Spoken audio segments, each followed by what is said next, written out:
आज के हमारे टॉपिक का नाम है electric field due to dipole. ठीक है, हम डायपोल के लिए इलेक्ट्रिक फील्ड का एक्सप्रेशन डिराइव करेंगे। तो सबसे पहले तो हम ये समझ लेते हैं कि डायपोल क्या होता है। ठीक है,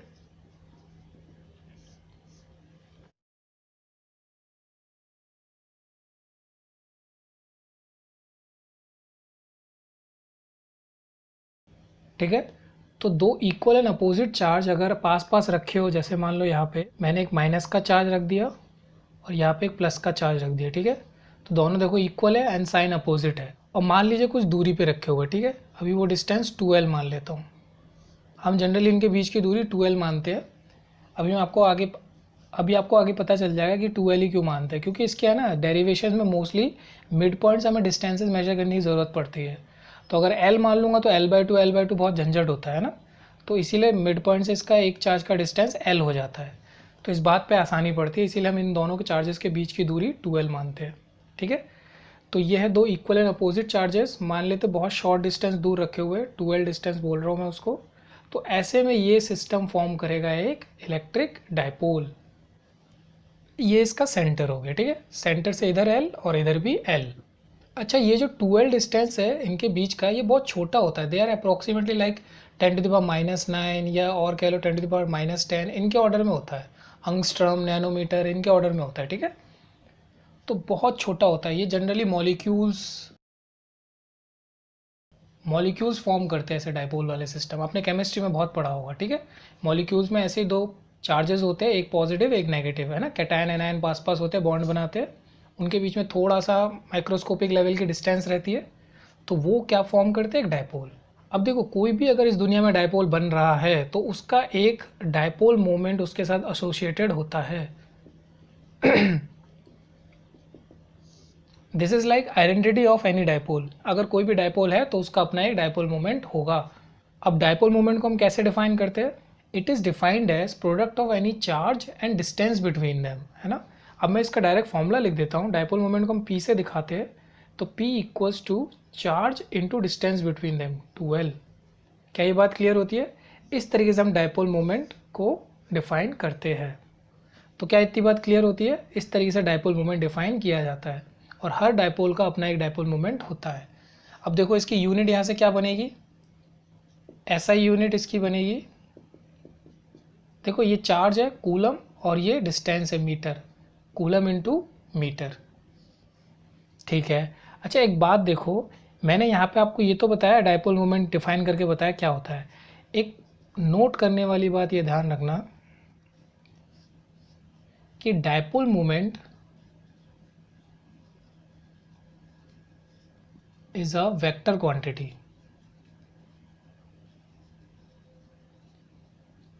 डायपोल मोमेंट क्या है, एक वेक्टर क्वांटिटी होता है। ठीक है, अब देखो वेक्टर क्वांटिटी है तो इसकी अपनी कुछ ना कुछ डायरेक्शन भी होगी, है ना। तो डायरेक्शन क्या है सर, वो बताओ। तो देखो, इसकी डायरेक्शन होती है from minus charge two plus charge, इस तरीके से। मैंने एक एरो हेड से इसका डायरेक्शन दिखा दिया। This is your dipole moment. Okay, एक वेक्टर क्वांटिटी इसलिए एरो हेड लगा दिया, और इसकी डायरेक्शन क्या है, from minus charge two plus charge. जैसे आपने डिस्टेंसेस के केस में यूनिट वेक्टर वगैरह पढ़ा होगा, किसी डायरेक्शन के अलॉन्ग डायरेक्टेड होता है, वैसे ये डायपोल मोमेंट है। ठीक है, ये माइनस चार्ज से लेके प्लस चार्ज की तरफ डायरेक्टेड होता है। क्या ये बात क्लियर है? चलो, यहाँ तक नोट कर लो। आगे हम पढ़ेंगे कि इस डायपोल द्वारा किसी एक्स डिस्टेंस पे कितनी फील्ड प्रोड्यूस करी जाती है, वो भी दो अलग अलग पोजीशन में। ठीक है, हमने डायपोल को समझ लिया, अब हम फील्ड डिराइव करेंगे। ओके, तो स्क्रीन को पॉज करके इसको नोट कर लो। नोट कर लिया? चलो, मिटा देता हूँ। तो इससे पहले कि हम आगे बढ़े, तो सबसे पहले एक बात समझ लो। देखो, ये तो आपका बन गया डायपोल। ठीक है,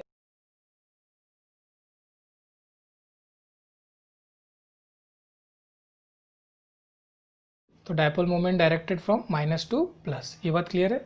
अब देखो, हम क्या करेंगे, इस डायपोल से एक्स डिस्टेंस दूरी पे फील्ड निकालेंगे। तो ऐसे में इसकी दो स्पेशल पोजीशन बनती है।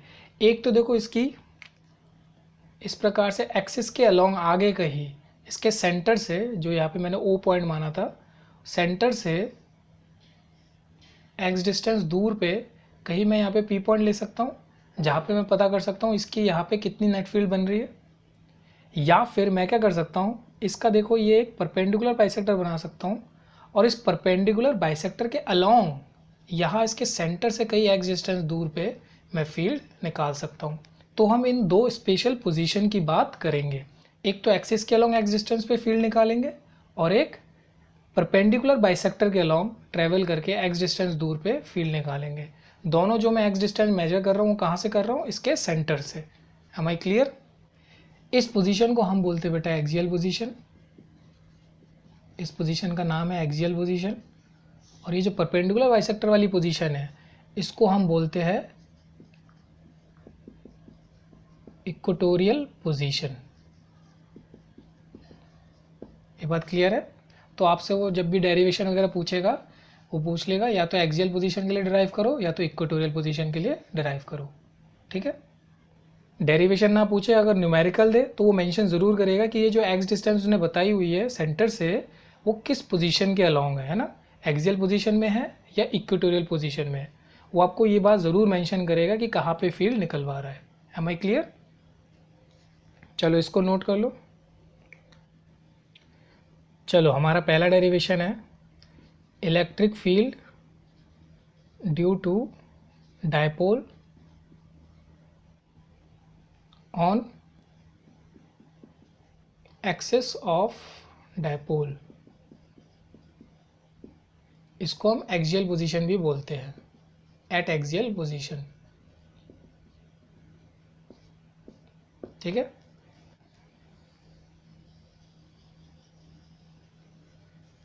तो सबसे पहले मान लो हमारे पास ये एक डायपोल है। ठीक है? इनके बीच की दूरी 2l और हमें पता है डायपोल है तो इसका अपना एक डायपोल मोमेंट होगा, उसको रिप्रेजेंट करते p से, p वेक्टर, और ये डायरेक्टेड होता है फ्रॉम नेगेटिव टू पॉजिटिव।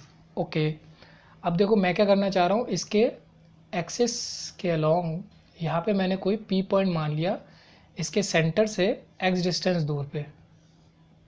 क्या ये बात क्लियर होती है? सेंटर से x डिस्टेंस दूर पे मैंने क्या करा, एक p पॉइंट मान लिया। अब मुझे पता करना है कि यहाँ पे ये कितना फील्ड बना रहा है। तो सबसे पहले तो इसको एक डायपोल ना समझ के ये समझो ये दो पॉइंट चार्जेस अलग अलग है ना, they are two point charges है ना। तो देखो एक तो प्लस साइन का एक माइनस साइन का है। ऑब्वियस ही बात है, आपको करना क्या है, सीधे सीधा यहाँ पे एक +1 कूलम का चार्ज रख के इमेजिन करो। देखो ये प्लस चार्ज यहाँ पे +1 कूलम को कैसा फील्ड एक्सपीरियंस करवाएगा, रिपल्सिव। तो इसकी फील्ड होगी इस डायरेक्शन में ना, प्लस प्लस को रिपेल करता है।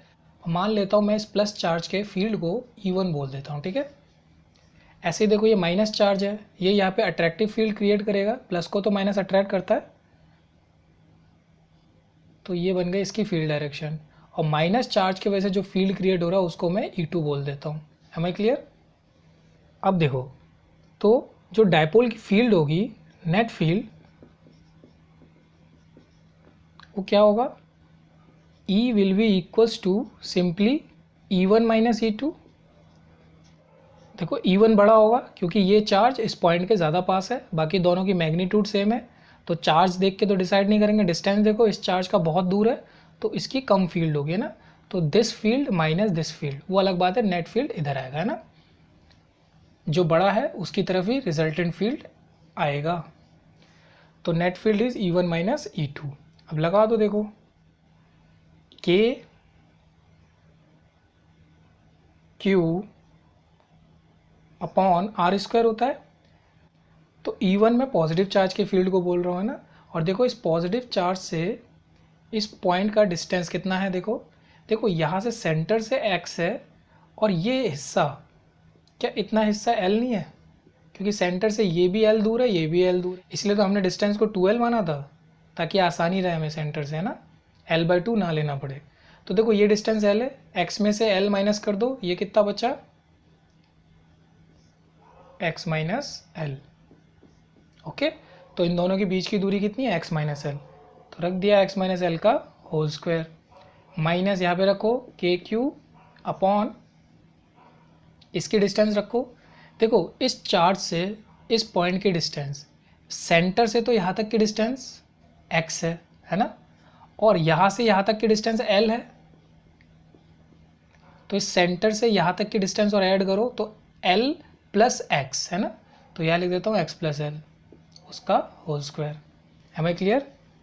तो के क्यू कॉमन लो, के क्यू अंदर बचा 1/x माइनस एल का स्क्वायर। अब तो केवल मैथमेटिक्स रह गई है इसमें ना, माइनस 1/x प्लस एल का होल स्क्वायर।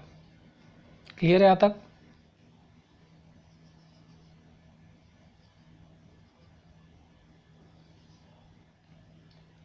तो equals to K Q, LCM ले लो, नीचे आया x माइनस एल का whole square into X plus L का होल स्क्वायर, दोनों डिफरेंट है, दोनों आएंगे एलसीएम में, और ऊपर आया x प्लस एल का whole square minus X minus L का होल स्क्वायर।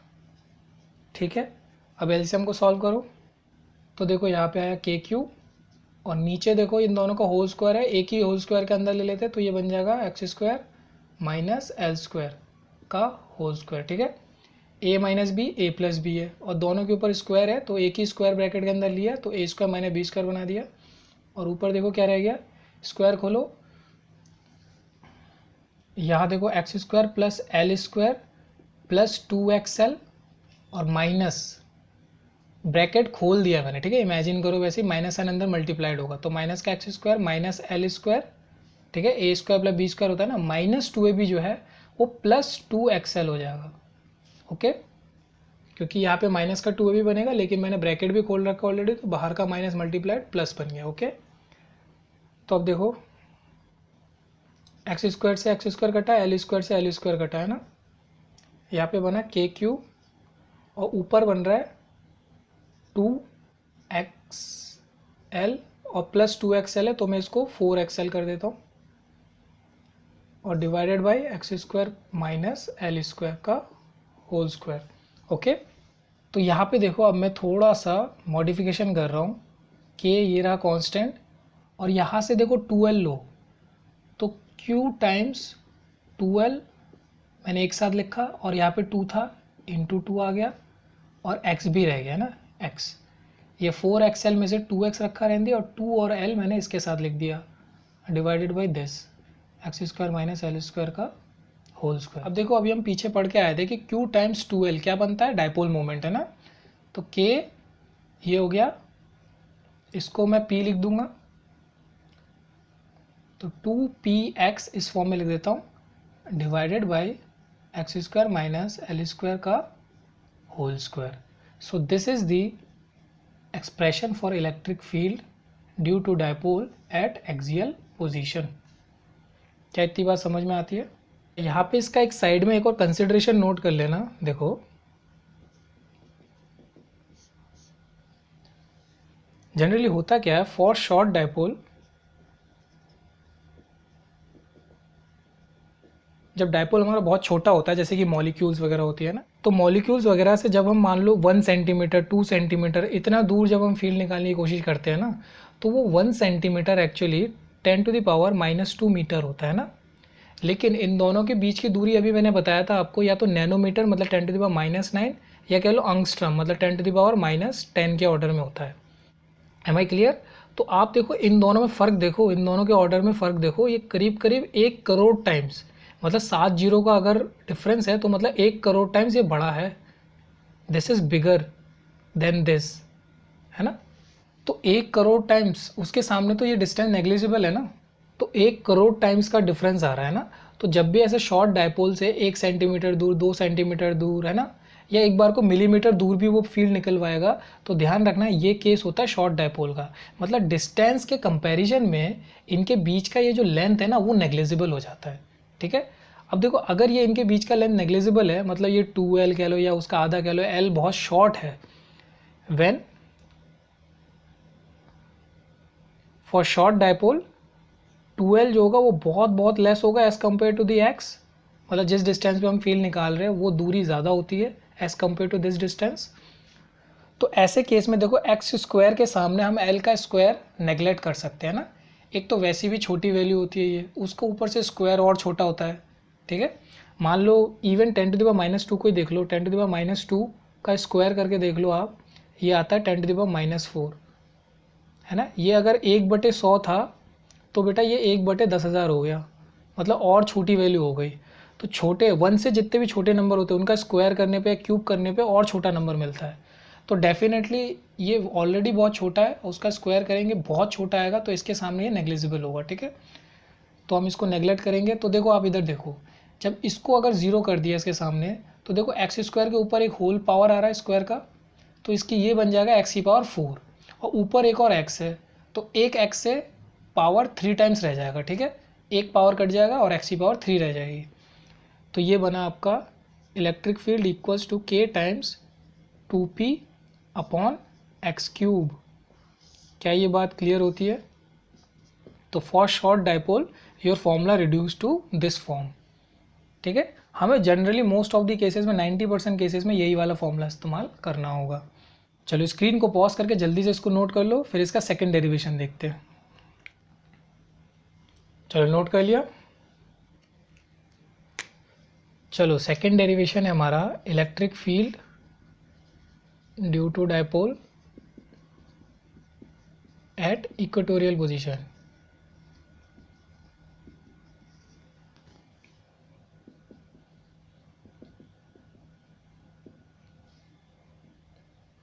ठीक है, electric field due to dipole at equatorial position.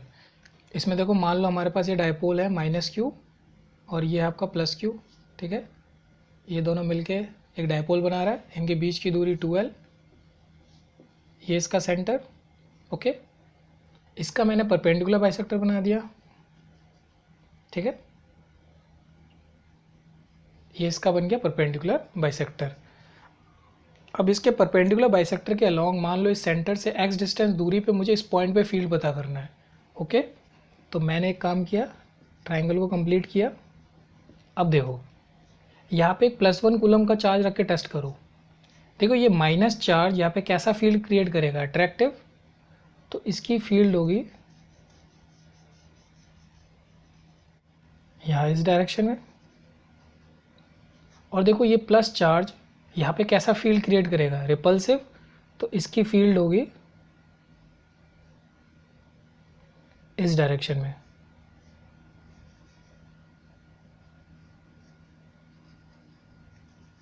क्या ये बात क्लियर होती है? यहाँ से दिस डिस्टेंस दूर, इसकी फील्ड इस तरफ। मैंने मान लिया माइनस वाले को मैं बोल रहा हूँ E1 और प्लस वाले की फील्ड को मैं बोल रहा हूँ E2। Am I clear? अब देखो ये पहले चार्ज का फील्ड है, ये दूसरे चार्ज का फील्ड है। जो नेट फील्ड बनेगा वो इन दोनों का रिजल्टेंट होगा। तो पैरेललोग्राम को कंप्लीट करो, ठीक है। तो इनके बीच में यहाँ कहीं आएगा इनका रिजल्टेंट। क्या ये बात क्लियर है? ठीक है, this will be your resultant field E। Am I clear? ये डिस्टेंस तो आपका x है, सेंटर से x डिस्टेंस दूरी पे आपने ये पॉइंट माना है P, ओके। अच्छा अब ये देखो इस पॉइंट का इंडिविजुअल चार्जेस से क्या डिस्टेंस है। अगर मैं यहाँ से यहाँ तक का डिस्टेंस पूछूँ तो वो क्या होगा।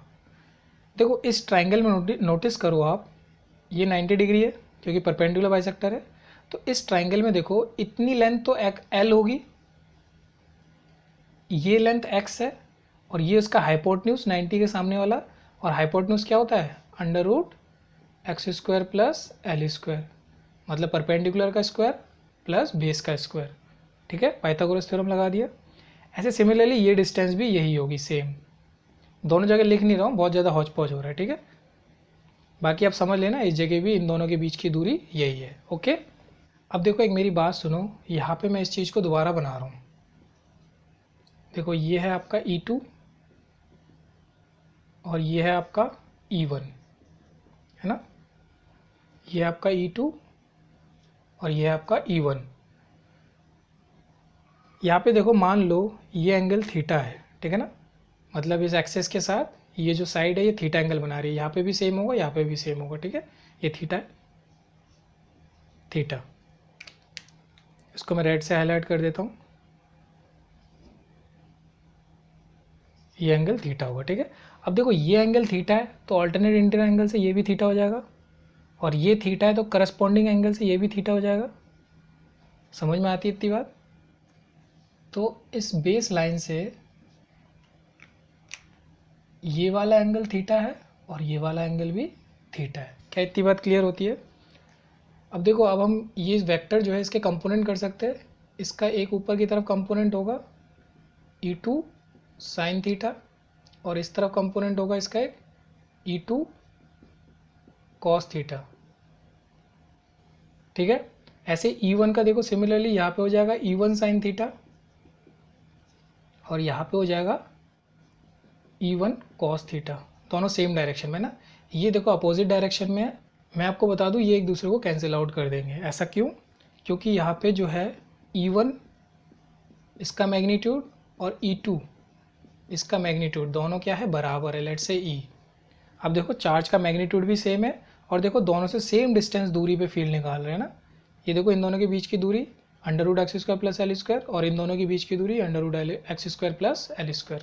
चलो तो फिर ये वाले कंपोनेंट कैंसिल हो जाएंगे और ये वाले कंपोनेंट ऐड हो जाएंगे। ठीक है, तो इन दोनों का ये जो एक्स एक्सिस के अलॉन्ग वाले कंपोनेंट है इन दोनों को ऐड करके ही हमें मिल रही है नेट फील्ड। तो E net is equals to E1 cos theta plus E2 cos theta. इनको कैलकुलेट कर लेंगे तो नेट फील्ड मिल जाएगी इस पॉइंट पे, इक्वेटोरियल पॉइंट पे। अब देखो इसको मैं लिख सकता हूँ 2E कॉस थीटा। ऐसा क्यों? क्योंकि दोनों बराबर है, मुझे पता है कॉस थीटा, तो 2E कॉस थीटा लिख दिया।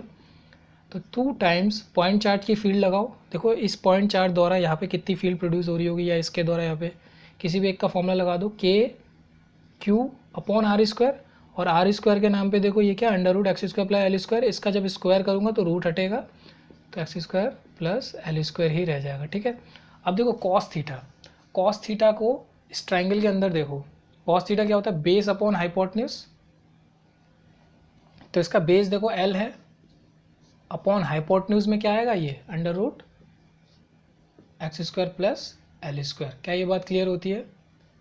इक्वल्स टू, अब देखो k टाइम्स 2l को एक साथ रखा, q इंटू 2l को एक साथ रखूंगा, q इंटू 2l, इनको एक साथ रखा। ठीक है, और अपॉन में देखो x² प्लस l², ये पावर 1 है और ये पावर 1/2 है ना, अंडर रूट। तो 1 प्लस 1/2 इज 3/2, तो पावर ऐड होके इसका बन जाएगा 3/2। क्या ये बात क्लियर होती है? और ये कुछ और नहीं है, ये है आपका डाइपोल मोमेंट। तो k p upon x² plus l² की power 3/2। This is the expression for electric field due to dipole at equatorial position. इतनी बात क्लियर हो गई? अब देखो दोबारा से एक वो कंसिडरेशन ले लेते हैं now for short dipole. Short dipole के लिए हमें पता है कि जो हम x डिस्टेंस कंसिडर करेंगे उसके हिसाब से ये डिस्टेंस जो है ये बहुत छोटा है, तो हम इसको नेगलेक्ट कर देंगे। तो यहाँ से देखो l² is very less than x², तो इसको हम नेगलेक्ट कर देंगे। तो देखो बचेगा क्या, x² की पावर 3/2, तो बाय 2 से ये 2 कटेगा तो x की पावर 3 रह जाएगा। तो इलेक्ट्रिक फील्ड बनेगा आपका k times p upon x³। क्या ये बात क्लियर होती है? तो आपने एक बड़ी ही इंटरेस्टिंग सी चीज़ नोटिस किया होगा कि शॉर्ट डायपोल के लिए, मैं यहाँ पे लिख देता हूँ आपका नोट पॉइंट, आप वहाँ पे ध्यान करना। अगर आप अभी अपने नोट्स को देखें, अगर आपने बनाए हो तो आप नोट्स पे पाओगे कि शॉर्ट डायपोल के लिए जो एक्सियल पोजीशन में फील्ड है वो k times 2p upon x³ था, और यहाँ पे क्या इक्वेटोरियल पे k times p upon x³। इसका मतलब है electric field at axial position short dipole के लिए is equals to 2 times electric field at equatorial position. क्या ये बात क्लियर होती है? For short dipole. ठीक है, तो इस बात को भी आप नोट कर लेना, है ना। चलो जल्दी से स्क्रीन को पॉज करके इसको नोट कर लो। चलो आई होप नोट कर लिया होगा, मैं इसको मिटा देता हूँ। अब देखो एक कंपैरिजन देखो आप, हमने जब पॉइंट चार्ज की फील्ड देखी थी तो वो थी KQ अपॉन r², है ना। तो यहाँ पे था इलेक्ट्रिक फील्ड जो है इन्वर्सली प्रोपोर्शनल टू r² निकलता था फॉर पॉइंट चार्ज। ऐसे सिमिलरली हमने डायपोल के लिए देखा इलेक्ट्रिक फील्ड, चाहे मैं कोई सा भी फॉर्मूला लिखूँ, आप एक बात गौर करना है, दोनों ही केस में इलेक्ट्रिक फील्ड जो है डिस्टेंस के क्यूब के इन्वर्सली प्रोपोर्शनल है ना। तो E is inversely proportional to R cube. इसका मतलब पता है आपको क्या है, जैसे पॉइंट चार्ज के साथ मैंने आपको बताया था कि डिस्टेंस यदि डबल कर दो तो इलेक्ट्रिक फील्ड 4 गुना घट जाता है ना, उसका स्क्वायर टाइम्स इफेक्ट आएगा। ऐसे इसको 3 गुना कर दो डिस्टेंस को तो ये 9 गुना घट जाएगा, E/9। क्या ये बात क्लियर है? तो बड़ी तेज़ी से घट रही है ना फील्ड के साथ इलेक्ट्रिक फील्ड। लेकिन यहाँ पे क्या होगा, यहाँ पे और तेज़ी से घटेगा, तो क्योंकि देखो पावर क्या है 3, यहाँ पे फैक्टर 2 है, यहाँ पे फैक्टर 3 है, तो यहाँ पे और ड्रास्टिकली घटता है। डिस्टेंस 2 टाइम्स करोगे ना आप, तो यहाँ पे 8 टाइम्स घट जाएगा इलेक्ट्रिक फील्ड। और यहाँ पे यदि आप डिस्टेंस 3 टाइम्स कर दोगे तो यहाँ पे देखो इलेक्ट्रिक फील्ड 27 गुना घट जाएगा। तो बहुत ज़्यादा ड्रास्टिकली घटता है डायपोल के केस में, है ना। तो इन दोनों के बीच में अगर एक ग्राफ बनाया जाए,